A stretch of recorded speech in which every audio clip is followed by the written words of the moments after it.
This is the Wheel of Time Spoilers podcast. Your hosts are Seth Jacobson and Patrick Heiler. We've got an event happening as opposed to a chapter called Waiting, which was honestly not the most fun chapter to try and talk about. We're waiting for something to happen. And then, Chapter 5, Nightmares Walking, and her symbol's the triple trollic. So I've taken to calling it. Pretty obvious. Triple trollic threat. Triple trollic trounce. Triple trollic. Trollic traffic. All right, I'm done. Sorry. Triple trollic trinkets. Triple trollic trinkets. The TTT. Leaping from his bed, Parent snatched his axe and ran outside, barefoot, and wearing nothing but thin linen, heedless of the cold. The moon bathed the clouds with pale white, more than enough light for his eyes, more than enough to see the shapes slipping through the trees from all sides. Shapes almost as big as Loyal, both faces distorted by muzzles and beaks, half-human heads wearing horns and feathered crests, stealthy forms stalking on hooves or paws as often as booted feet. He opened his mouth to shout warning, and suddenly the door of Moraine's hut burst open and Lan dashed out, sword in hand and shouting, "Trollocs! Wake for your lives! Trollocs!" The fact that it is dark and Perrin can see in the dark is a huge advantage in this battle. Oh yeah, I hadn't even thought of that. You know, all the other soldiers who are there are probably seeing him kind of as a shadow, maybe just his eyes flashing in the night. Like, I'm trying to think about what Perrin looks like from the other soldiers' perspective during this battle, because he would look ferocious.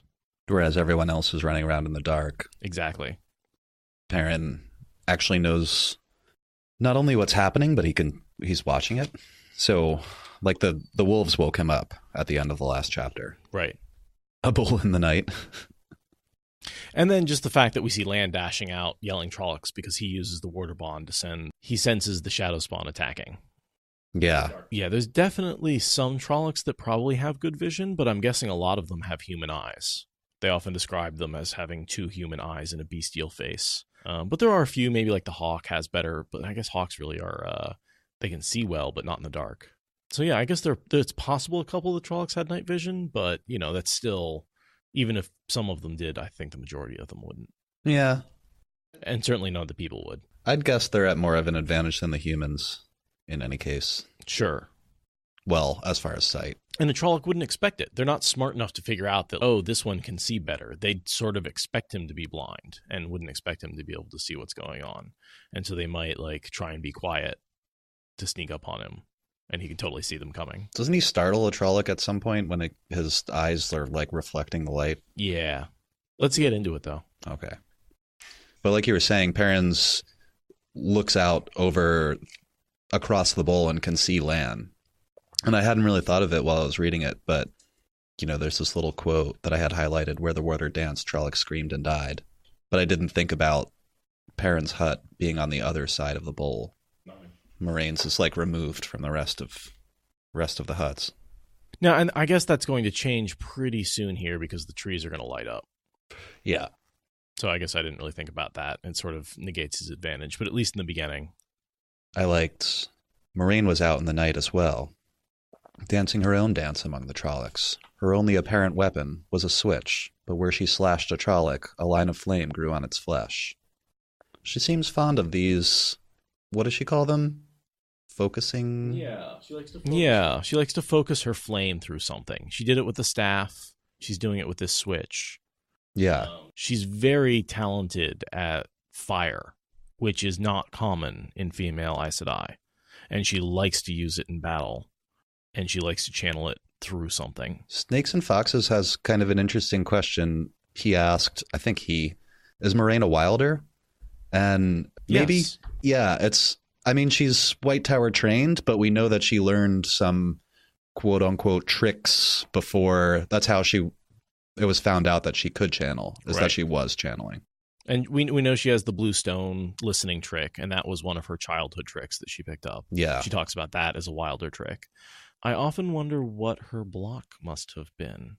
I don't know. Or even if she had one. Yeah, that's what I was going to say. She may not have had one because she may have, not been aware of what she was doing. And I suspect it was detected pretty early because she lived in a populated city, in a She was a noble. populated court. Yeah, so she would have been around Aes Sedai anyway. You know, I wonder who the Aes Sedai at the court was in Cairhien when she was growing up, because that person probably would have been able to get close enough to detect her channeling or her ability to channel. We might be able to find out. That's not terribly important, but because yeah, she grew up in the Sun Palace before the Aiel War, so we could look. F it, let's look. King Laman. Well, sure.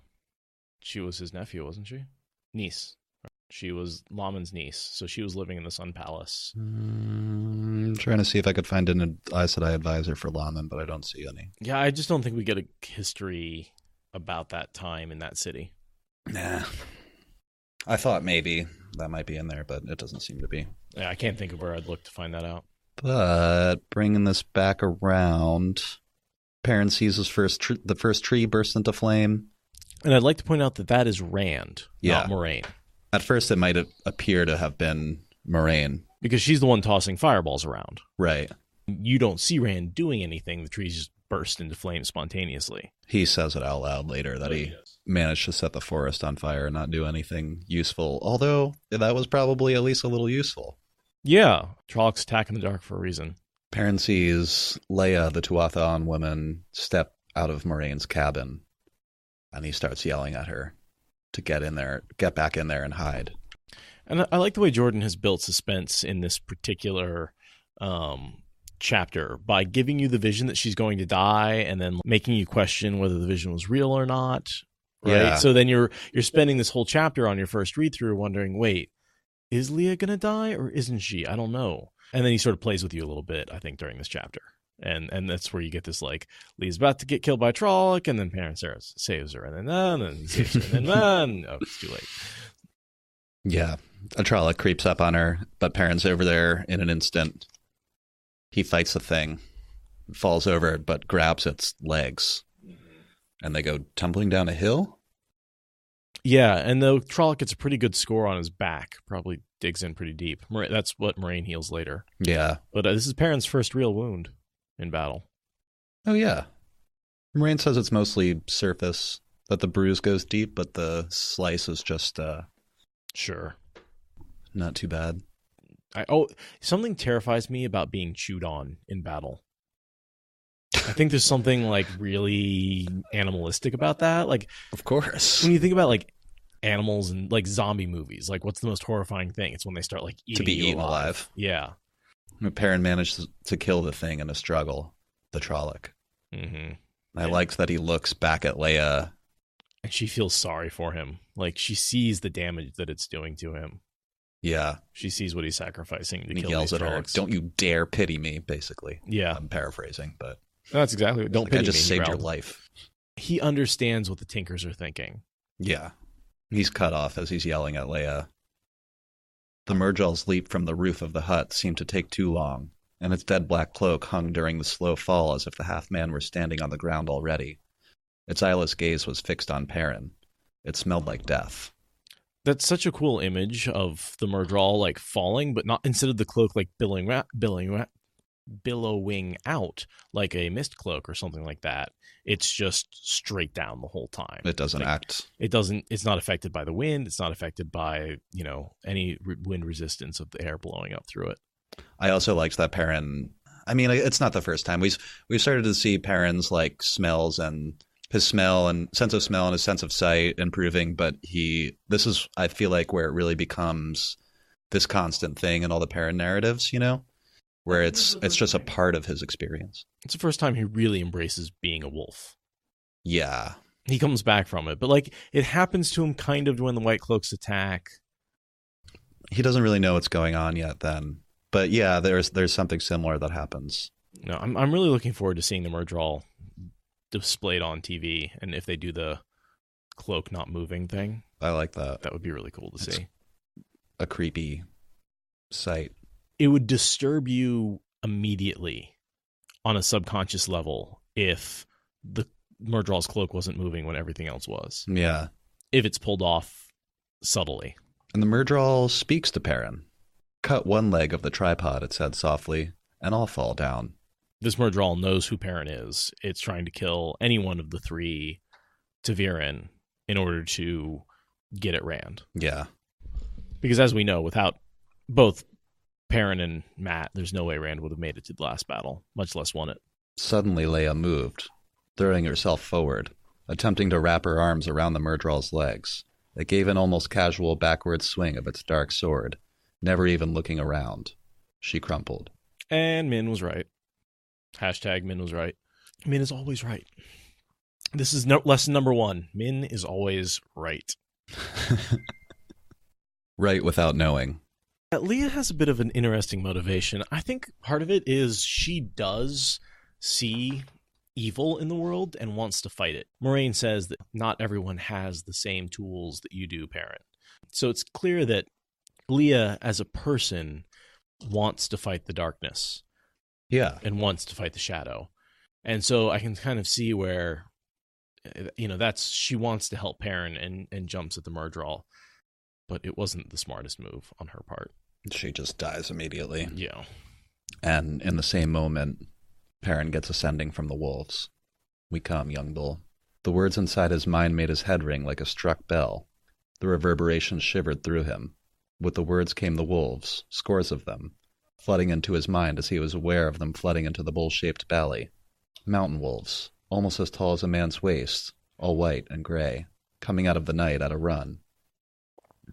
Oh, this, I think, is what I was thinking of before. Wolves filled him till he could barely remember being a man. His eyes gathered the light, shining golden yellow, and the half-man stopped its advance as if suddenly uncertain. I feel like that's an instinctual, the half-man know the wolves hate them. I'm laughing at the meme Stormblast just posted. Is that from Brave Sir Robin? Brave Sir Robin bravely ran away? That's from Holy Grail. Well, yeah, Brave Sir Robin, yeah. Bravely ran away. But anyway. But no, there's so many spots where they're in trouble, and then you get that, "We come, brother." It's such a great line, and it's always wolves pulling Perrin's bacon out of the fire.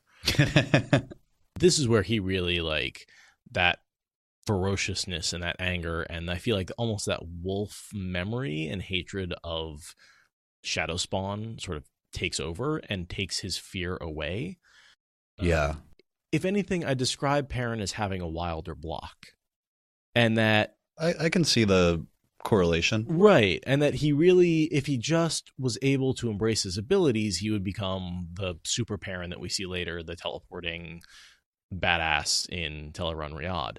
But because he is so tightly locked down, he has this block, the only way to overcome it is by immersing himself in the wolves. And so the only time we ever see him actually let himself go is when he becomes, basically one with the wolf. Yeah, I really like that. That's why I like those last couple of lines that I just read. He threw himself at the Murdral. It moved like a viper, sinuous and deadly, black sword quick as lightning. But he was young bull. Never born. And then he kills like a wolf. Hamstring and throat. That was how wolves killed. Young Bill suddenly threw himself to one side and dropped to a knee, axe slicing across the back of the half-man's knee. It screamed. And then he cuts its head mostly off, and it just thrashes on the ground, of course. But hey, Perrin's first Murdral. Is that his first? I think so. I could be wrong. No, that makes a lot of sense. I mean, this is really his awakening. I mean, he's definitely fought in battles before. Because he fought at Falma. Yeah. What about in Faldara? Oh, he fought his way in the Blight. They were definitely fighting things in the Blight, but that was more just hacking through hostile brambles. Yeah, but then just humans, because of the Shan-Chan and the White Cloaks. He seems to kill it easily. Yeah, the Murdral, they get downgraded pretty quick. Well, you could say the boys got upgraded. That's true. Neverborn were always long and dying. And the fact that he basically is totally unaffected by the Murdral gaze because of protection from the wolf may have taken the Murdral by surprise. I'd think so. At least hesitated because all the wolves showed up at that moment. And just expected the gaze to work a little bit better. Yeah. Next thing I have is Perrin going back to Leia and seeing her, seeing basically what Min's vision was. Blood covered her face, and her eyes stared up at him, glazed with death. An accusing stare, it seemed to him. And it's funny, I think the accusation is not for not saving her. The accusation is for doing violence. I think he's being defensive about the fact that he had to kill the Trolloc in order to save her. I'm nodding. The wolves call him to come back to the fight. And he does, basically. He lets the wolves take him over and he goes back to fighting. And so we get a glimpse of all of the other... The night flashing blue with Lan fighting a Myrddraal. And I learned a word today, even though I've read this series a few times. The night air flashed actinic blue. It has to do with photography and bright ultraviolet light. Actinic. I had to look that up. But I can see the blue flash of lightning is what he's trying to describe there. The night air flashed actinic blue, like sheet lightning, as Lan engaged another Myrddraal. Ancient Aes Sedai made steel, meeting black steel wrought in Thakandar, in the shadow of Shale Ghul. Loyal wielded a quarterstaff the size of a fence rail. I just like that image. We so rarely actually get a scene of Loyal fighting, so him picking up this gigantic quarterstaff and just bashing any Trolloc that comes near him is such a great scene and such good foreshadowing for when we actually see a force of Ogier fight. Oh, yeah. I always think of that scene in the last battle where the axes are sprouting leaves. Yeah. the Ogier's axes and weapons come to life. Because aren't they singing? Yeah. I also just another paragraph down, Perrin is observing the wolves fighting in small packs of 3 or 4. And he notes there was no honor in the way they fought, no glory, no mercy. They had not come for battle, but to kill. I like that image. Me too. Yeah. They're just doing a job. They're just here to make sure that the stain of the Trollocs is cleaned up. Yeah, this isn't about grace. This is about... And it's not about food. No. It's not about survival. It's just about death. It's something that has to get done. See, this goes back to my off-the-wall theory that Teleron-Riyadh is the Dark One's prison and the wolves are its guardians, and that's why they hate the Shadow Spawn. I like it. I've always liked it. Yeah, I have no evidence for it. I like it. It's not supported by anything out there, but I think you can even point to a few things that make it explicitly wrong, but I still like it. So yeah, that's totally my headcanon. And it's why the wolves have that sort of inherited memory. It's why they are able to survive in the wolf dream. It's why they're heroes of the Horn. Yeah, they're special creatures. They're very special creatures. And it's why the opposite, a corrupted wolf, becomes a Darkhound. Yeah. Because they are special creatures, and the only way you could create a Darkhound is with a special wolf. I like that RJ put that connection in there, that wolves and humans are close somehow, and their relationship is important. And they both have individual souls, I guess? Yeah. Mm-hmm. In the way that maybe we wouldn't think of wild animals as having an individual soul as much as a totemic soul. Does that make sense?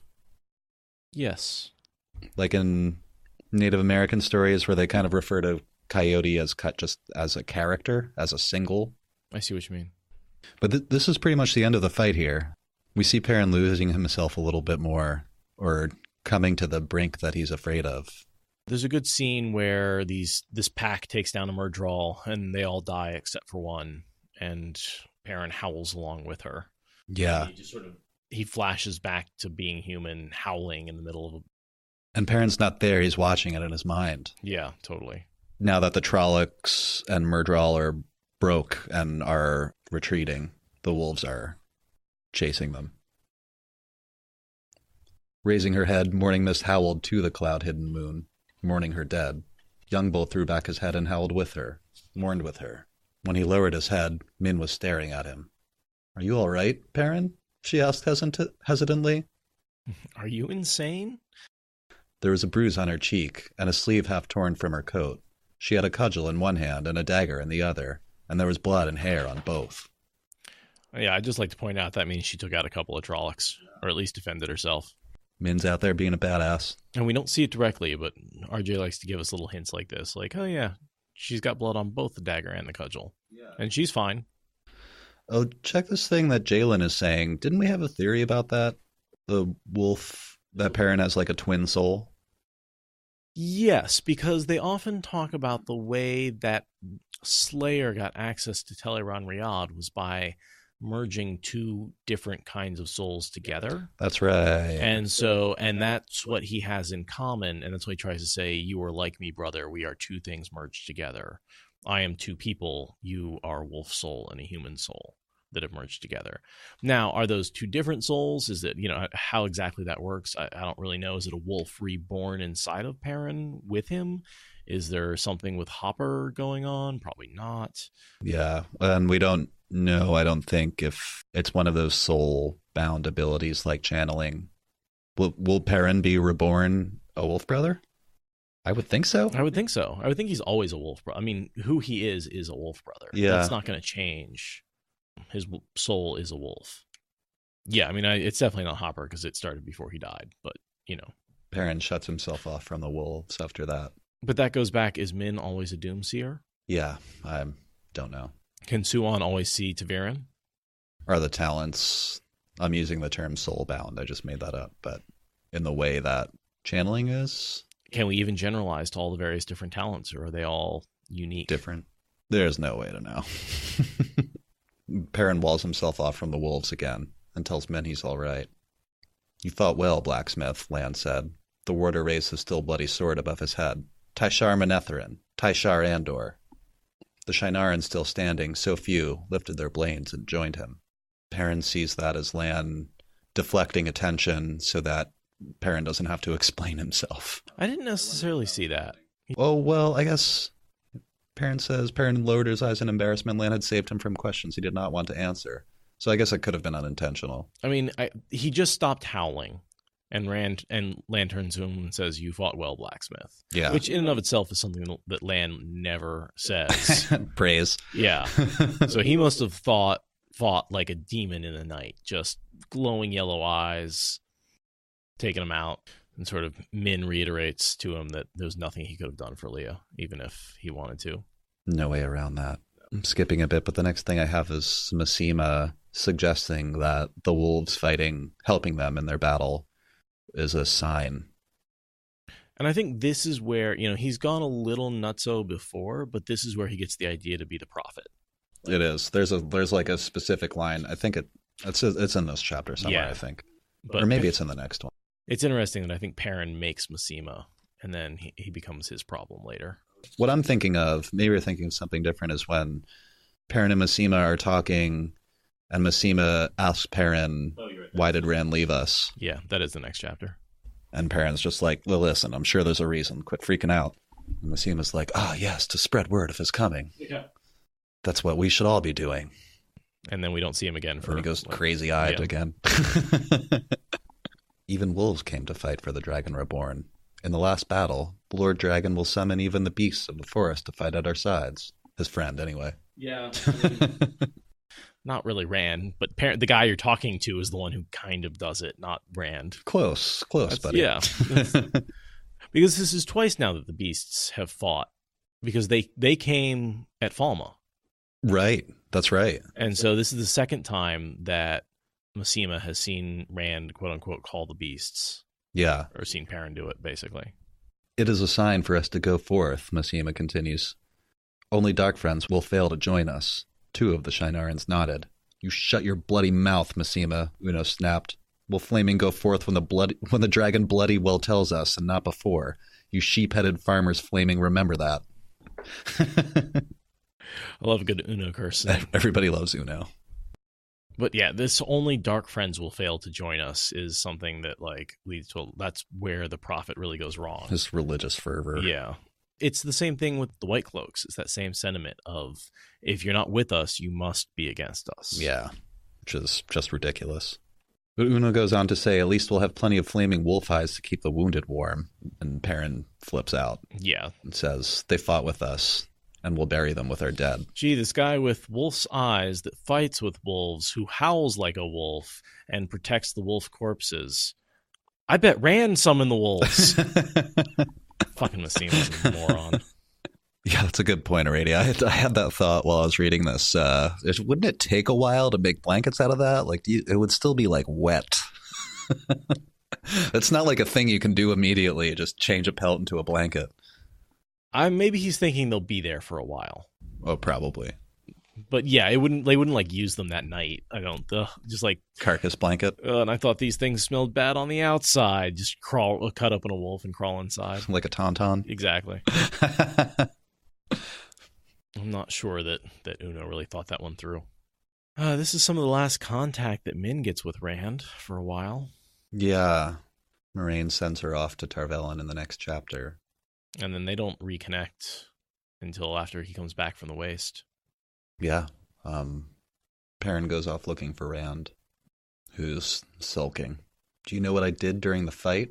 Still staring into the distance, Rand addressed the night. Nothing. Nothing useful. At first, when I reached out for the true source, I couldn't touch it, couldn't grasp it. I kept sliding away.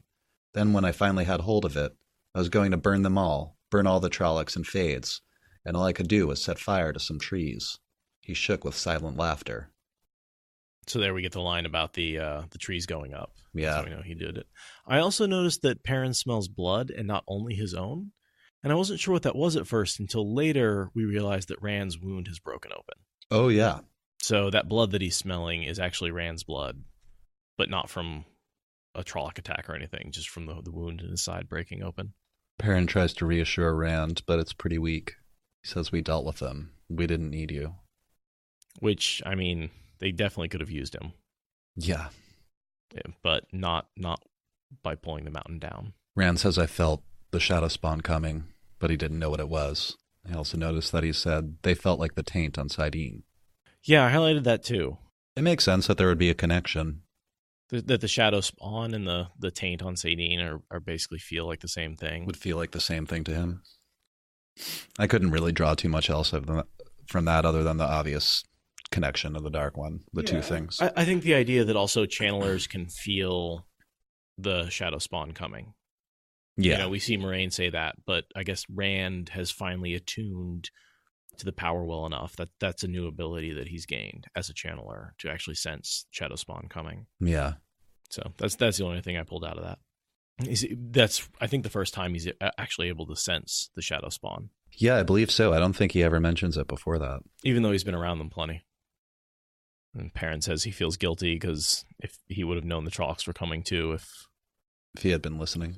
You know, Lan was fully clothed and not sleeping. I bet he, based on Min's vision, was probably just up in case of an attack.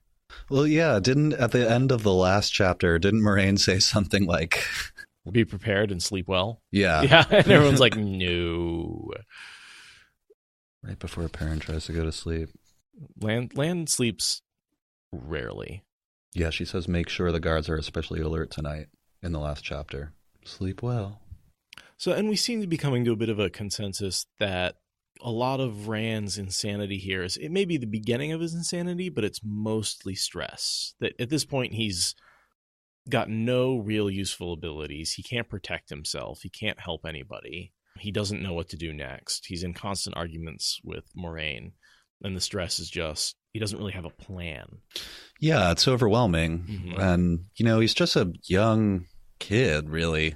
After he gets Kalendor, he spends a little bit of time in the Stone of Tyr plotting basically the rest of his plan. Yeah. You know, he learns a few things later, but he sort of makes this big plan to get the people of the dragon, come back, do his conquering, you know, plans out how to attack a lot of the Forsaken.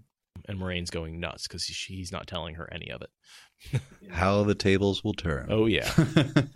But I think from that point on, he's executing his plan.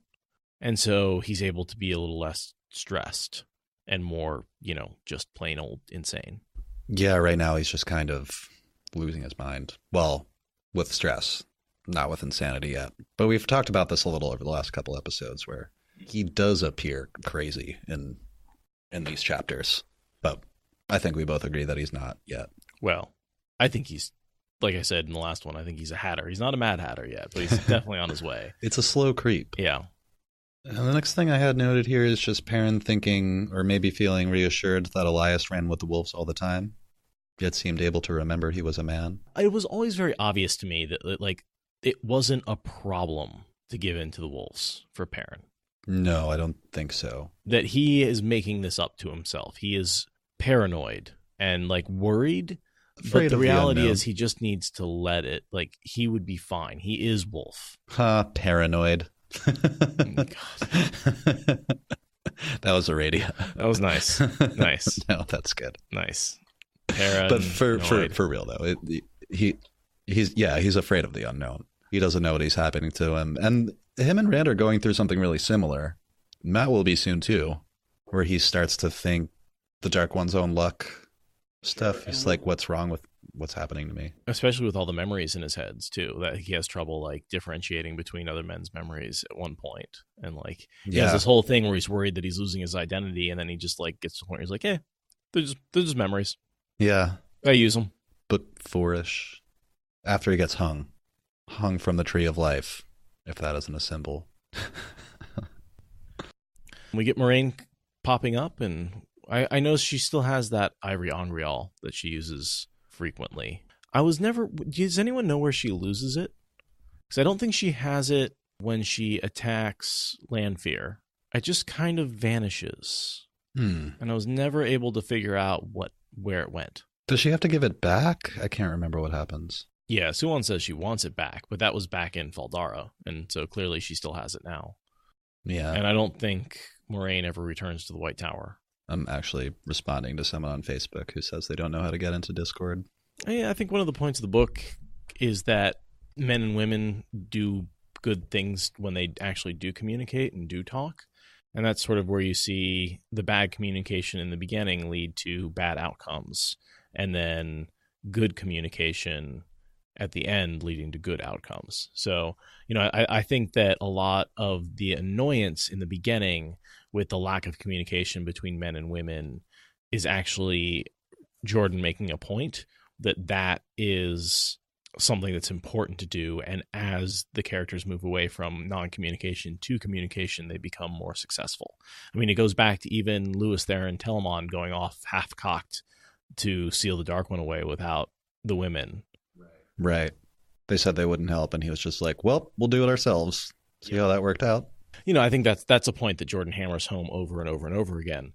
And it's kind of annoying to a lot of people in the beginning that these characters just won't freaking sit down and talk to each other. And the symbolism of Saidar and Saidin. Sure.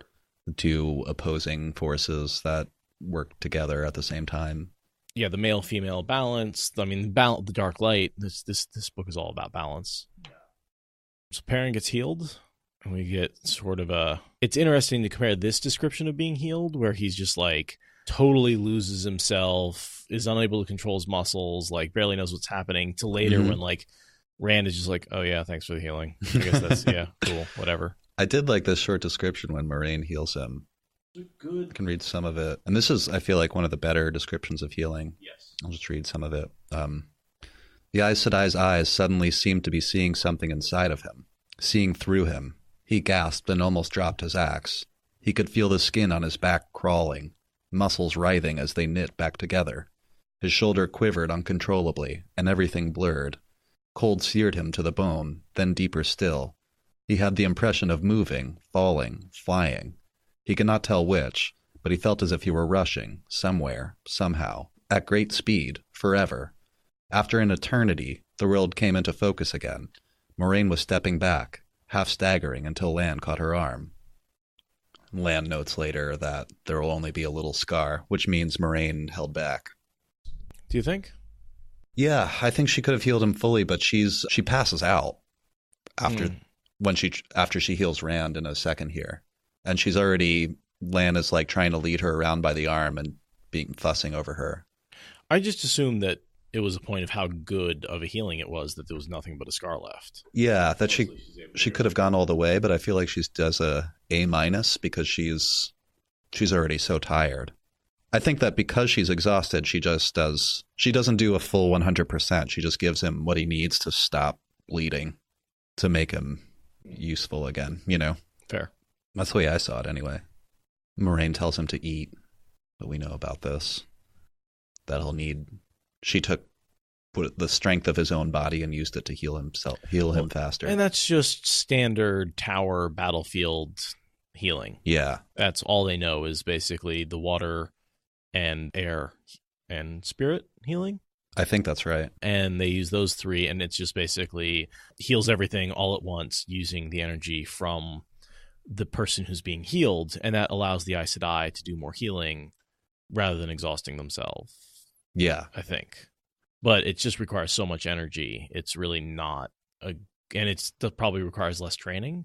Or what Nynaeve doesn't use the energy of it just uses the power rather than... Right. But it probably requires more effort on the part of the person channeling. I would think so. It requires more... It's a more complex weave, right? Using all 5 powers. So the deal with the all or nothing healing of the Aes Sedai is they can't pick and choose what wounds to heal. They can only heal everything. They heal everything at once, and they can choose when to stop. Right. But they can't just heal the most deadly wounds.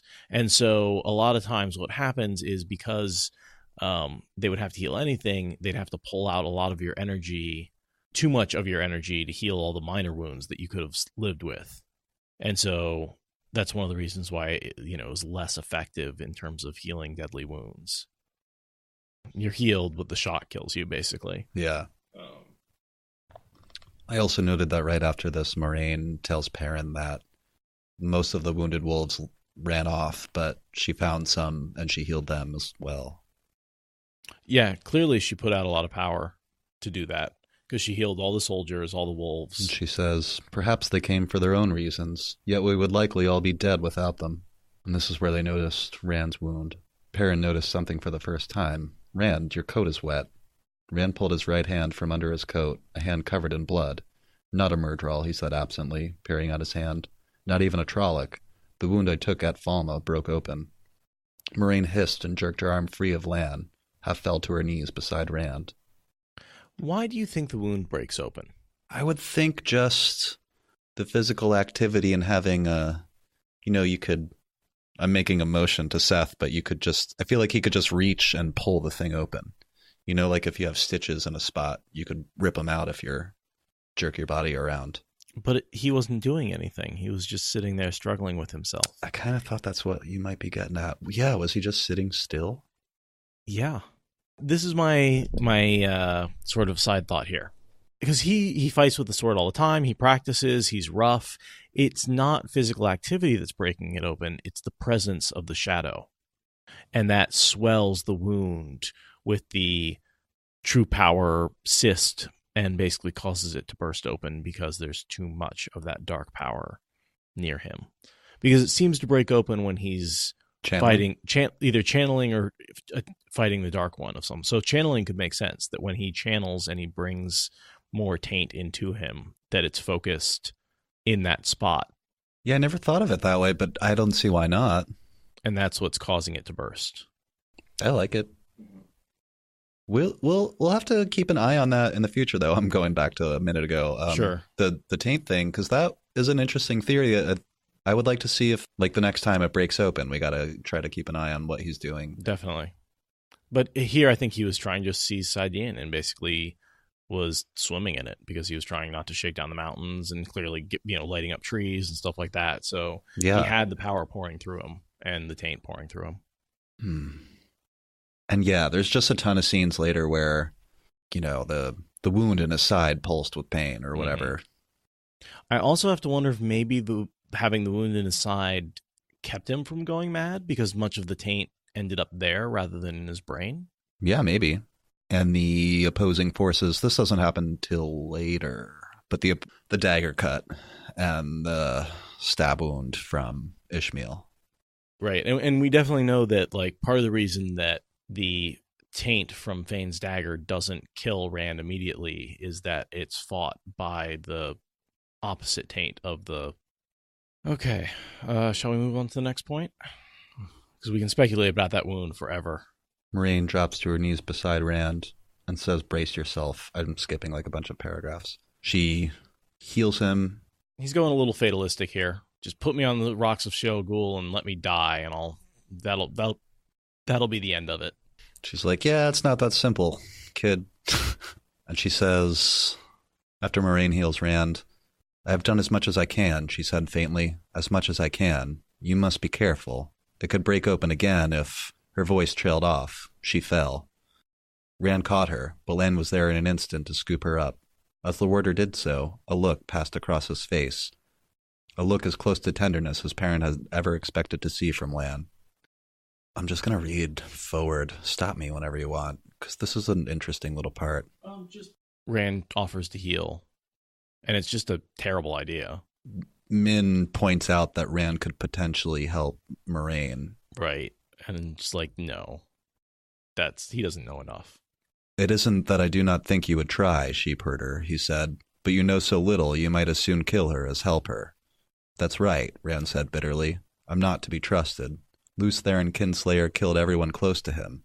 Maybe I'll do the same before I am done. Pull yourself together, sheepherder, Lan said harshly. The whole world rides on your shoulders. Remember you're a man, and do what needs to be done. Rand looked up at the warder, and surprisingly, all of his bitterness seemed to be gone. I will fight the best I can, he said, because there's no one else, and it has to be done, and the duty is mine.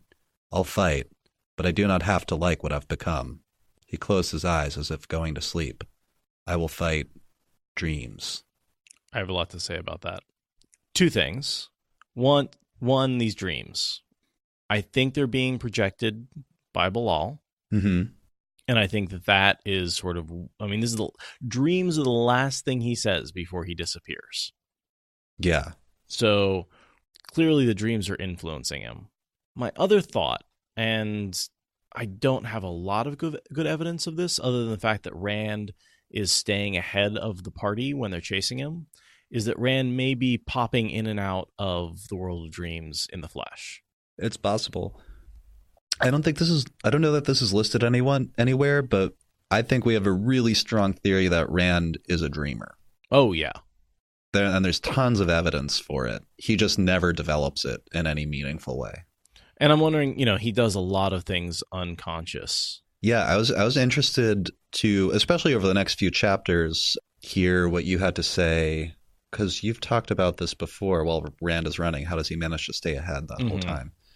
Moraine says that he projects his dreams around at everyone unconsciously, like Sam is saying. But I wasn't sure if she was right. Moraine's wrong sometimes. Yeah, Moraine's wrong sometimes. And so what I think is going on is that Bilal is projecting those dreams to pull, he's described as the net weaver. And so I think he's trying to pull Rand to him in order to get Kalendor out of the trap. And we see an argument between Ishamael and Bilal here in the dream world. In, I think it was the last chapter 2 chapters ago. Yeah.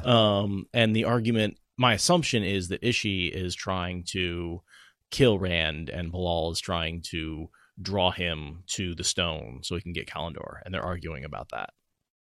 One thing that's occurring to me is that if Bilal is putting the dream in Rand's head, is Rand then like a sounding board to everyone else around him? It's possible. I'm not really sure which of the two.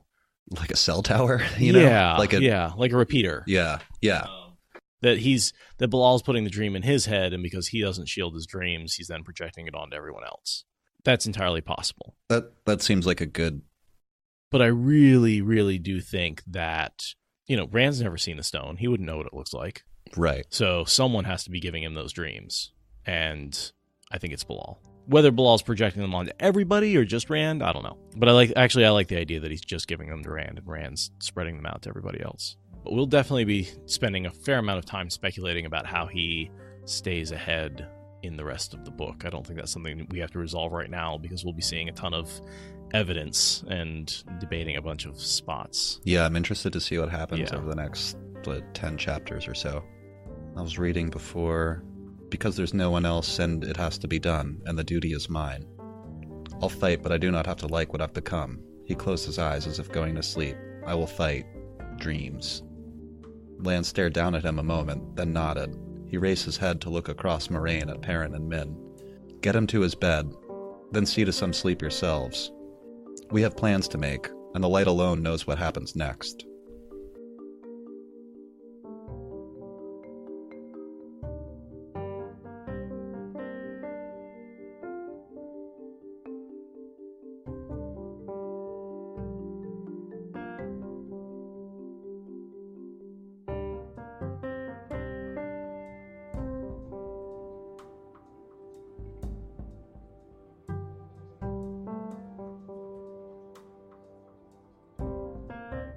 Got a date this weekend? No, not Friday. I made sure to tell her that Friday was taken. Don't worry. My fantasy life comes far before my real life. Do not worry about that. I have my priorities straight. I just tell people I'm working now. Like, if I have to explain it to my bosses or something, like, no, I can't come in late. I have to work my other job. Basically. I don't want to have to explain the whole thing. I'm just, cutting it down. Oh, I put it out there. I'm just like, I talk to anybody about the Wheel of Time. Oh, well, I avoid any drawn-out conversations with the people that own my restaurant. They're, That's fair. yeah. I've met them. Just avoid it. She is not a Wheel of Time fan, but I've long ago, on trying to convince someone to try and find someone who's also a Wheel of Time fan and has everything else in common. I figure I can change them, right? That's my goal, is really, I am an ambassador for the Wheel of Time, so I am out there to convince people to read it. Now, if she doesn't read it after a year or so, that's relationship ending levels of stuff, but